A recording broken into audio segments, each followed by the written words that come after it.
On voulait en profiter pour faire un premier bilan de l'été avec vous. Quelles sont vos premières remontées à la fois dans votre région et au niveau national? Est-ce que les professionnels sont satisfaits de ce mois de juillet? Oui, je crois qu'on a beaucoup de satisfaction pour cette saison estivale. On a d'abord eu un printemps qui a été bien meilleur que les années précédentes. Et là, on a un été qui se passe magnifiquement bien, avec des signes forts. La clientèle française qui est en léger retrait de 5%.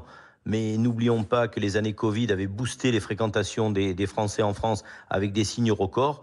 Mais cette année, le rebond des étrangers qui compense largement le léger recul de la clientèle française. Donc c'est un été qui se passe particulièrement bien. Finalement, l'été 2022 se situera au niveau de celui de 2019, qui est l'année de référence. Nous sommes revenus à des niveaux d'avant Covid, avec là aussi d'autres signes forts. Les secteurs comme la campagne et le littoral sont stables et un léger recul pour la montagne et pour les villes avec l'effet canicule. Ouais. Quelles sont justement les régions qui s'en sortent le mieux?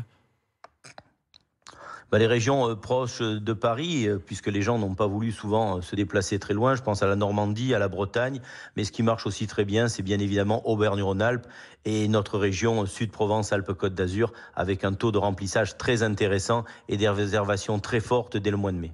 Hmm. Vous dites les étrangers sont de retour, c'est très visible partout. Ce sont des étrangers qui viennent d'où principalement?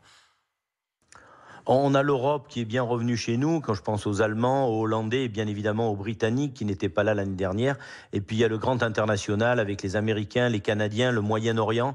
Donc je pense qu'il y en a vraiment pour tout le monde, pour toutes les régions de France. Et c'est ce qui fait aujourd'hui la différence et ce qui fait que les résultats sont particulièrement bons. Ouais, c'est notamment sur la Côte d'Azur qu'on observe le retour et à Paris, j'imagine, le retour des Américains?